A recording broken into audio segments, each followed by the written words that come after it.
महाभारत के 17वें दिन का युद्ध समाप्त हो गया था। अर्जुन के हाथों कर्ण वीर गति को प्राप्त हो गए थे। अपने प्रिय मित्र कर्ण की मृत्यु का समाचार सुनकर दुर्योधन टूट गया था।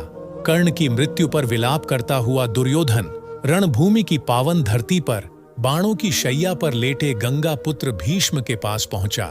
दुर्योधन भीष्म के पैरों को पकड़कर रोने लगा और बोला, प्रणाम पितामह। दुर्योधन को यूं विलाप करता देखकर भीष्म बोले, मेरे सिरहाने आओ पुत्र। दुर्योधन भीष्म के सिरहाने आकर बोला, पितामह, मैं आज बिल्कुल अकेला हो गया हूँ। मेरा मित्र कर्ण, मेरा भाई राधेय मुझे अकेला छोड़कर चला गया है पितामह।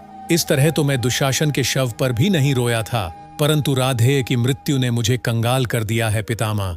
मैं कंगाल हो गया हूँ पितामह, मैं कंगाल हो गया हूँ। पितामह बोले, हे पुत्र, क्षत्रिय का यूं रोना शोभा नहीं देता। राधेय की मृत्यु तो उसके जीवन का इकलौता प्रसाद है पुत्र। और ये ना भूलो पुत्र, उस महान योद्धा का जीवन किसी तपस्या से कम नहीं था। उस अभागे राधेय के हिस्से में हमेशा अपमान ही आया पुत्र, अपमान ही आया। और हे दुर्योधन, तुम उसे राधेय समझने की भूल मत करना। वो कौन्तेय था पुत्र, तुम्हारा मित्र कर्ण कौन्तेय था। वो यह जानता था कि वो कौन्तेय है, फिर भी वो तुम्हारे पक्ष में लड़ता रहा और तुम्हारे ही पक्ष में लड़ते लड़ते वीर गति को प्राप्त हो गया। दुर्योधन आश्चर्य से बोला, तो क्या कर्ण कौन्तेय था पितामह?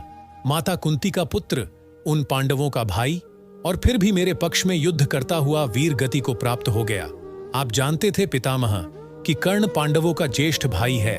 पितामह बोले, हाँ पुत्र, तुम्हारे राधेय का संपूर्ण सत्य यही है कि वो कौन्तेय था। दुर्योधन क्रोध में बोला, आपने मुझे क्यों नहीं बताया पितामह? भीष्म बोले, विष पीकर भी जिसके मुख पर मुस्कान हो, उसका भेद खोलकर उसके बलिदान का अपमान नहीं किया जाता पुत्र। मैं कर्ण के बलिदान का अपमान कैसे करता? इसी कारण अपने रहते मैंने उसे युद्ध भूमि से दूर रखा।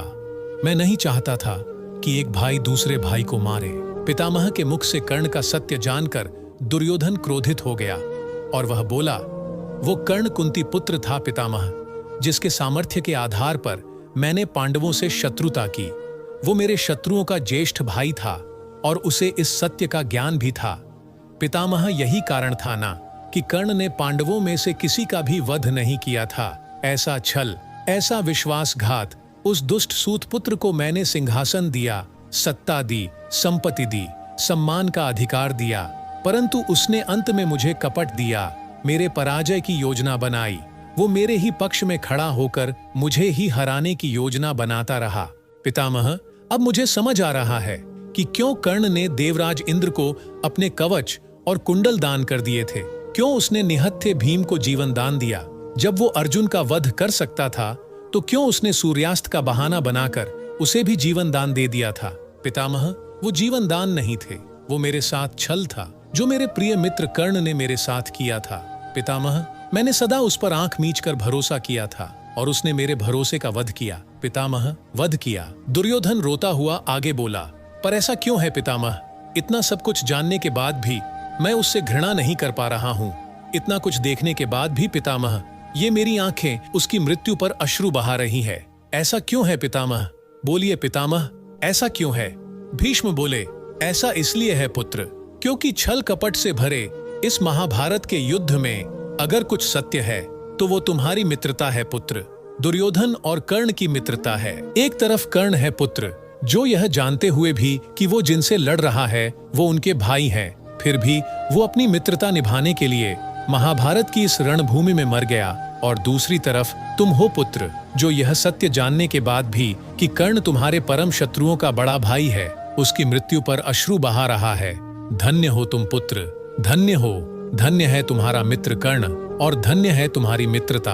और आज मैं अपने इन वृद्ध हाथों से ज्येष्ठ कुंती पुत्र को प्रणाम करता हूँ। मैं प्रणाम करता हूँ उसके बलिदान को। मैं प्रणाम करता हूँ दुर्योधन और कर्ण की मित्रता को।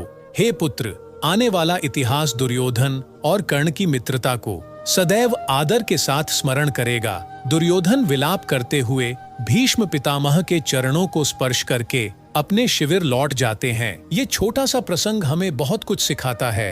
ये प्रसंग हमें सिखाता है कि विपत्ति के समय जो हाथ पकड़कर साथ खड़ा रहे वही सच्चा मित्र होता है।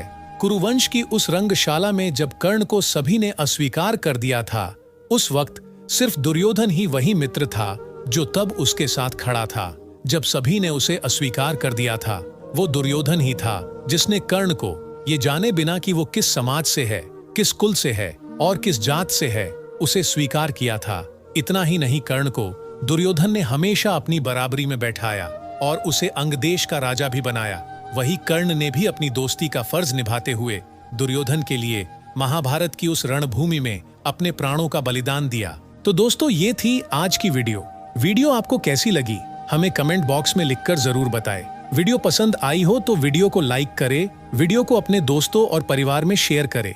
चैनल पर अगर नए हैं तो चैनल को सब्सक्राइब जरूर करें। धन्यवाद।